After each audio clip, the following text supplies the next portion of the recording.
Hello साथियों, नमस्कार। स्वागत है आप सभी का। कैसे हैं आप सब? उम्मीद करते हैं आप सभी अच्छे होंगे। दोस्तों, आज के टॉपिक में हम सब बातचीत करेंगे भारत की प्रमुख बहुउद्देशीय नदी घाटी परियोजनाओं के बारे में, जो आपके एग्जाम में बहुत बार पूछता है। तो ये टॉपिक हम कंप्लीट करेंगे 105 नदी घाटी परियोजनाओं के रूप में, जो आपके एग्जाम को ध्यान में रखते हुए बहुत ज्यादा इंपॉर्टेंट है। तो इसके 3 पार्ट होंगे। प्रत्येक भाग में आपको 35 सवाल मिलने वाले हैं। तो अगर आप भाग 1 देख रहे हैं तो आपको आने वाले भाग 2 और भाग 3 के लिए भी जरूर देखना पड़ेगा, जिससे आपका पूरा टॉपिक कंप्लीट हो पाएगा। तो मैं आपको पुनः बताना चाहता हूं, यहां पर मैं आपको 35, ध्यान से देखिएगा, 35 पार्ट 1 है, फिर उसके बाद 35 ये आपका पार्ट 2 है, फिर उसके बाद 35 ये आपका पार्ट 3 है। तो कुल मिलाकर जो आपके सवालों की संख्या होगी वो 105 होगी, और इसमें आपका ये पूरा टॉपिक कवर हो जाएगा। इससे ही सवाल आपके एग्जाम में आएंगे। ठीक है, तो आइए स्टार्ट कर लिया जाए। सवाल नंबर 1 से आगाज करते हैं।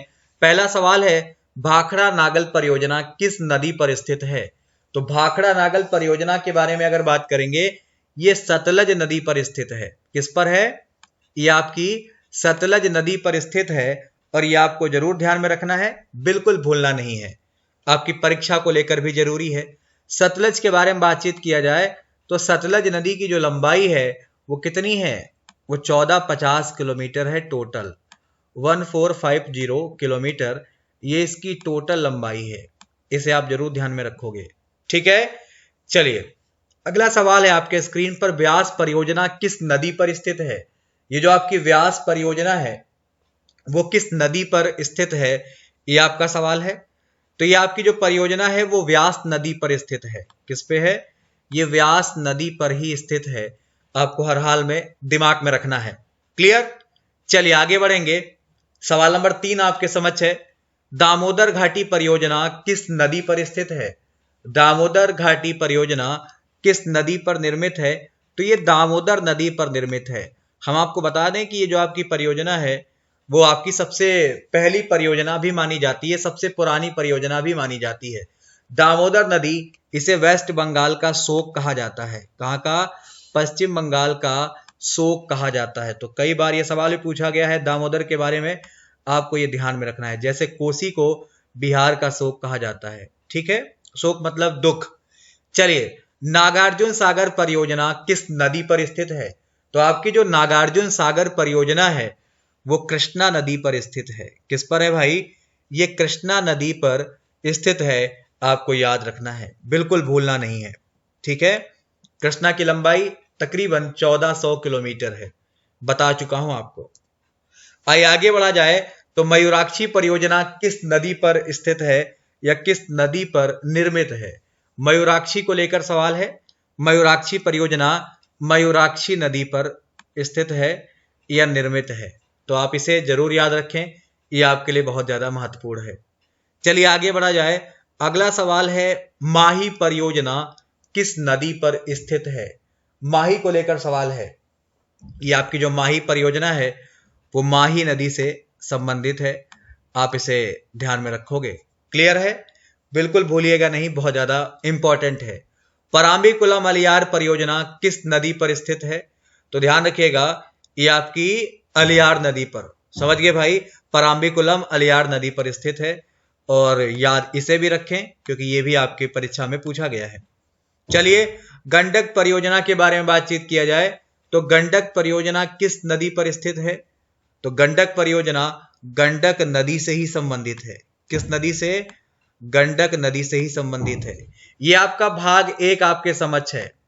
इसके आने वाले आगे जो भी पार्ट होंगे वो सब भी आपको ध्यान से पढ़ने होंगे। ठीक है, ऐसा नहीं कि आप एक ही भाग पढ़ लोगे तो आपको सब आ जाएगा। ये आपका भाग 1 है, इसके बाद भाग 2 और भाग 3 भी इसके आएंगे जो आपको पढ़ने हैं। और अगर आप पहली बार हमारी क्लास को ज्वाइन किए हैं तो वीडियो को लाइक करके चैनल को सब्सक्राइब जरूर कर लीजिएगा, तभी आपका फायदा है। चलिए, कोसी परियोजना किस नदी पर स्थित है? ये जो आपकी कोसी परियोजना है वो किस नदी पर स्थित है? तो कोसी परियोजना कोसी नदी पर स्थित है, और ये वही कोसी है जो नेपाल से निकलती है, और ये वही कोसी है जिसको बिहार का शोक कहा जाता है। ये वही कोसी है जो अपने रास्ते बदलने के लिए विख्यात मानी जाती है। ये वही कोसी है जो अपने रास्ते सर्वाधिक विस्तृत करती है, अपने रास्ते सर्वाधिक बदलती है, और मार्ग परिवर्तन के लिए आप उसका नाम लेते हो। ठीक है, तो कोसी बिहार का दुख कही जाती है, बिहार का शोक कही जाती है। अगला सवाल है, ठीन बांध परियोजना किस नदी पर स्थित है? ठीन बांध परियोजना के बारे में बात करेंगे तो ये रावी नदी पर स्थित है। किस पर है ये रावी नदी पर स्थित है। ठीक है भाई, आप इसे भी ध्यान में रखिएगा, ये भी आपके लिए इंपॉर्टेंट है। नर्मदा घाटी परियोजना किस नदी पर स्थित है? तो नर्मदा घाटी परियोजना जो है बहुत ज्यादा इंपॉर्टेंट है, ये नर्मदा नदी पर स्थित है। किस नदी पर है? ये नर्मदा नदी पर स्थित है। नर्मदा की टोटल लंबाई कितनी है, मैं आपको कई बार बताया हूं। तो नर्मदा की टोटल लंबाई 13-12 किलोमीटर है। कितनी? 13-12 किलोमीटर है। ये आपको ध्यान में रखना है, बिल्कुल भूलना नहीं है, क्योंकि बहुत ज्यादा इंपॉर्टेंट रहेगा ये आपके लिए। ठीक है भाई, चलिए आगे बढ़ा जाए। अगला सवाल है, इंदिरा गांधी परियोजना किस नदी पर स्थित है? इंदिरा गांधी परियोजना किस नदी पर स्थित है? तो ये भी ध्यान रखना है आपको, ये भी आपका नर्मदा नदी पर स्थित है। किस नदी पर? नर्मदा नदी पर स्थित है, जो आपके लिए बहुत ज्यादा इंपॉर्टेंट है। भारत में डेल्टा ना बनाने वाली सबसे लंबी नदी कौन सी है?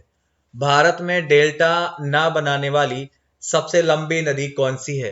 तो याद रखिएगा, ये नर्मदा है। ठीक है भाई, ये नर्मदा है जो सबसे लंबी है, डेल्टा ना बनाने वाली। ठीक है भाई, अगला सवाल है, हीराकुंड परियोजना किस नदी पर स्थित है? हीराकुंड परियोजना जो है वो किस नदी पर स्थित है?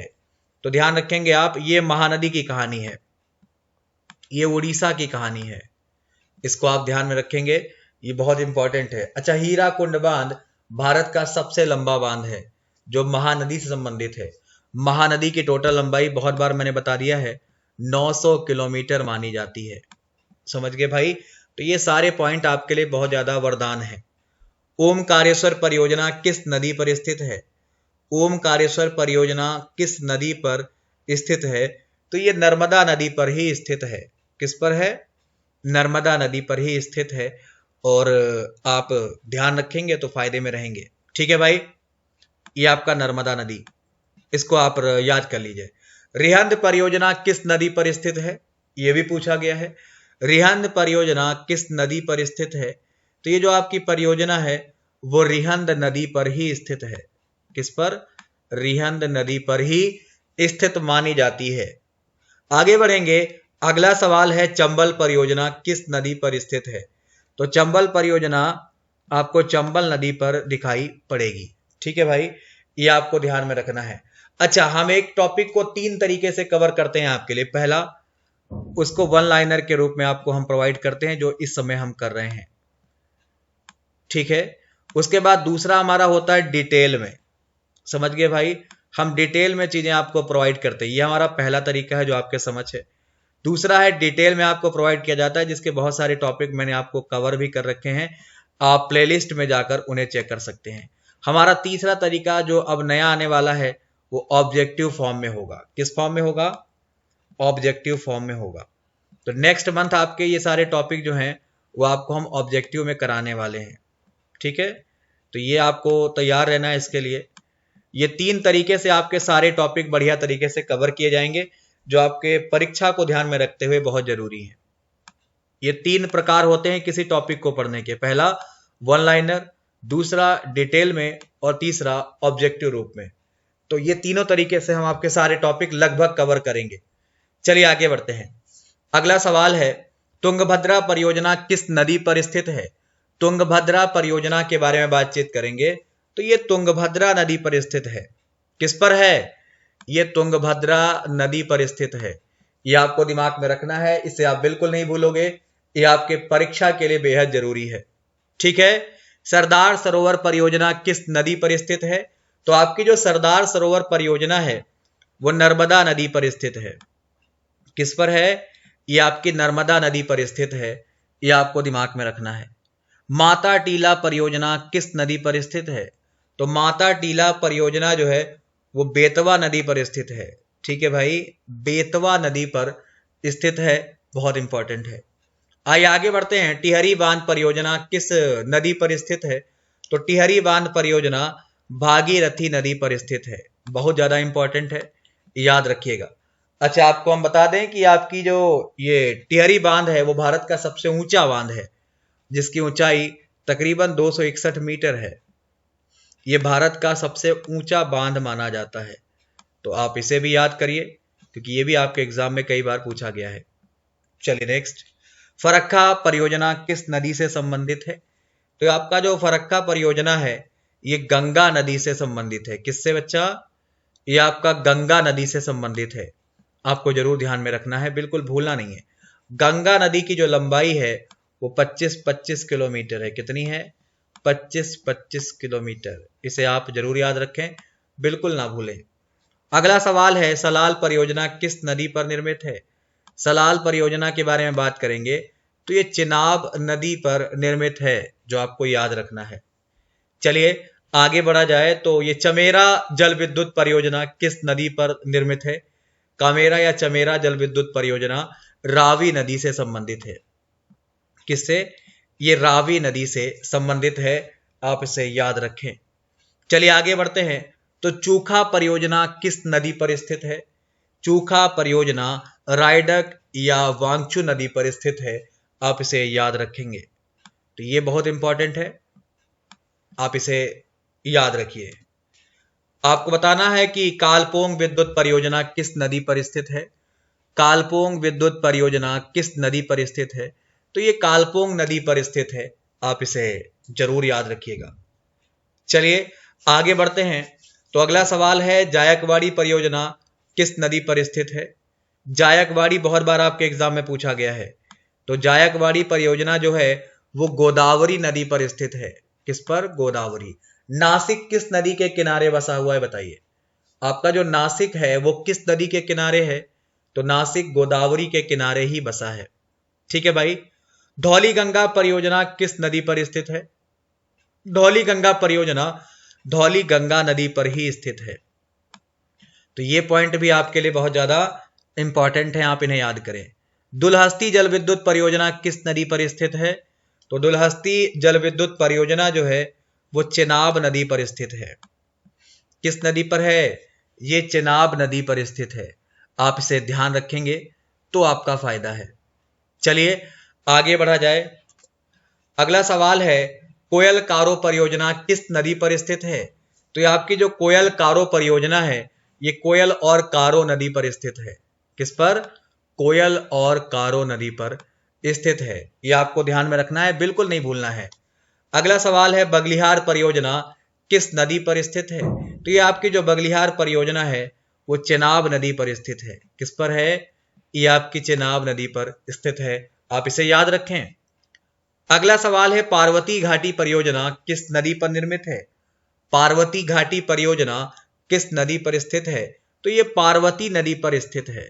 बहुत सारी परियोजनाएं ऐसी होंगी जिनका नाम आपने सुना ही नहीं है, लेकिन ये सब आपको याद कर लेने हैं।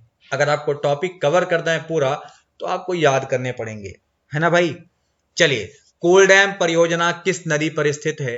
तो आपकी जो कोल डैम परियोजना है वो सतलुज नदी पर स्थित है। किस पर है? ये सतलुज नदी पर स्थित है, बड़ी इंपॉर्टेंट परियोजना है। चलिए हम आगे बढ़ते हैं तो अगला सवाल आपके समझ होगा, नाथपा झाकड़ी जल विद्युत परियोजना किस नदी पर स्थित है? तो नाथपा झाकड़ी जल विद्युत परियोजना सतलज नदी पर स्थित है। किस पर? सतलज नदी पर स्थित मानी जाती है।